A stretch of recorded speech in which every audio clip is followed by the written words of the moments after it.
안녕 친구들, 제이든이야. 이번 주는 투자 명언부터 한번 읽어보고 본론으로 들어가 보도록 하겠습니다. 경쟁 업체들이 고통을 겪는 와중에 성장하는 기업이 진짜 좋은 기업이다. 피터 린치. 여기서 피터 린치가 말하는 성장을 하는 기업이 진짜 좋은 기업이다 라고 했는데, 오늘은 이 성장에 대해서 한번 알아보려고 해. 기본적으로 성장을 하려면은 어떤 기업이 해자를 가지고 있어야 된다는 게 이 보고서의 핵심이야. 해자가 뭐냐? 예전에는 성이 있으면 그 주변을 파서 이 연못으로 메꿔버려. 그러면은 이 적들이 성을 침투할 때 이 연못이 있어서 잘 못 들어가고, 그만큼 이게 경제적 해자라고 말하는 게 워렌 버핏 개념이야. 그렇다면 이런 해자 있는 기업들을 내가 많이 공부하고 알고 있어서 투자를 하게 되면은 아무래도 투자 성과가 좀 올라가겠지? 하지만 우리 일반 투자자들은 이렇게 일일이 다 해자가 있는 기업을 우리가 찾고 공부하기가 너무 힘들다는 거지. 그래서 생각에도 한 번 더 해봐. 이런 기업들이 ETF가 있으면은 사면은 당연히 돈을 벌 수 있겠다. 약간 이런 개념으로 생긴 게 해자 ETF라는 게 있어. 오늘은 그거에 대해서 한번 알아보도록 하겠습니다. 그래서 경제적 해자로만 이루어진 ETF가 있어. 이런 해자가 있기 때문에 인플레이션에 대응을 할 수 있어. 그만큼 가격에 전가할 수 있기 때문에. 그리고 성장주는 대형주 중심으로 구성된 ETF를 좀 선호하고 있는 게 다음 장에서 어떤 기업들이 있는지 한번 알아보려고 해.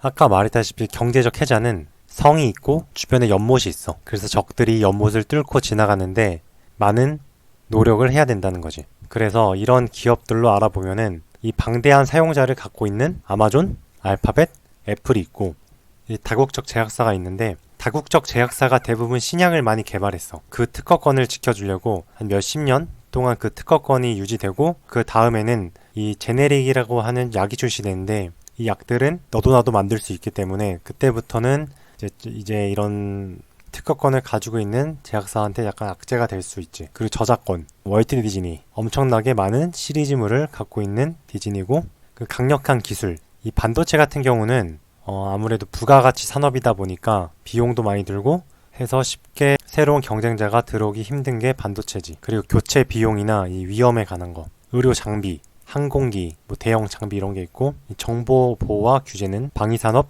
유틸리티. 대표적인 게 이제 방위산업 하면 로키드 마틴이나 보잉? 그런 기업들이 있겠지? 그래서 이 물가가 상승할수록 경제적 해자의 가치가 약간 빛이 나. 이게 못이라고 하는 게 이게 바로 경제적 해자를 모아놓은 ETF야. S&P GSCI가 원자재 지수라고 보면 되는데, 항상 원자재 가격이 올라가면은 이런 해자를 가진 기업들은 더 많이 올라갔다. 그래서 요즘같이 인플레이션이다 뭐다 할 때 이런 기업들을 갖고 있으면 초과 수익률을 낼 수 있는 확률이 높다. 그래서 이런 경제적 해자를 가진 기업들은 영업이익률이 꾸준히 유지돼. 마이크로소프트 같은 경우는 50% 수준에서 30%대로 내려왔지만 결국 30%와 40% 수준에서 유지되고 있는 걸 볼 수 있어.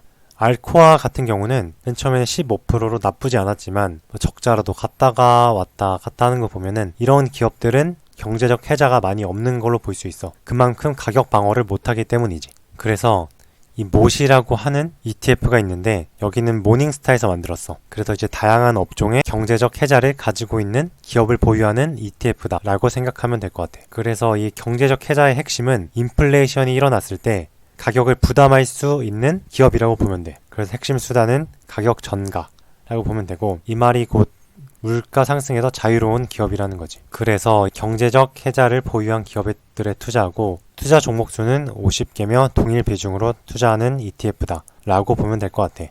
그래서 전체적으로 보면은 100% 중에 21%가 소프트웨어, 8%가 항공우주, 7%가 인터넷, 7%가 생명공학, 6%가 건강제품, 기타 한 51%가 인텔, 웰스파고, 코카콜라, IBM, 켈로그 같은 기업이라고 보면 되고, 여기에 있는 대부분 보게 되면은 마이크로소프트, 세일스포스, 보잉, 길리어드 사이언스, 메드트로닉, 더머피셔 사이언티픽 이런 기업들이 있어. 이런 기업들에 한 번씩은 투자를 나도 직접 해봤는데, 대부분 강력한 해자가 있기 때문에 단기적인 악재가 있어도 장기적으로 부상향할 확률이 높다라고 보면 될 것 같아. 그래서 다시 한번 정리하자면 이 모닝스타에서 만든 MOAT라는 ETF가 있는데, 그래서 강력한 해자라는 게 이 경쟁자의 공격으로부터 기업 가치를 지켜내는 경제적 해자를 보유한 기업을 모닝스타에서 직접 선별한다. 그리고 인플레이션 영향을 적게 물가 상승을 마음대로 할 수 있는 기업이다 라는 게 경제적 해자 ETF라고 보면 될 것 같다. 이 ETF는 동일 비중 방식으로 투자하기 때문에 시가총액이 작은 애들에 비해서 아무래도 주가가 좀 변동성이 있을 수도 있어. 하지만 장기적으로 보면은 강력한 해자를 가졌기 때문에 우상향할 확률이 높은 거지. 그래서 S&P 500하고 내가 비교를 해본 자료가 있어서 한번 가져와 봤어. 1년으로만 봐도 MOAT ETF가 S&P 대비 월등히 앞서고 있고 2년으로 보면은 얼추 비슷한데 그래도 MOAT ETF가 앞서고 있다. 그리고 5년으로 보면은 확실히 108% 대 126%로 월등히 앞서고 있다. S&P보다는 장기적으로는 이런 MOAT, 경제적 해자를 가진 ETF가 아무래도 조금은 더 앞서갈 수 있는 확률이 라는 정도로 오늘의 ETF 소개를 마무리해 보겠습니다. 그러면 내용이 도움이 됐다면 구독과 좋아요 꼭 눌러주세요. 안녕.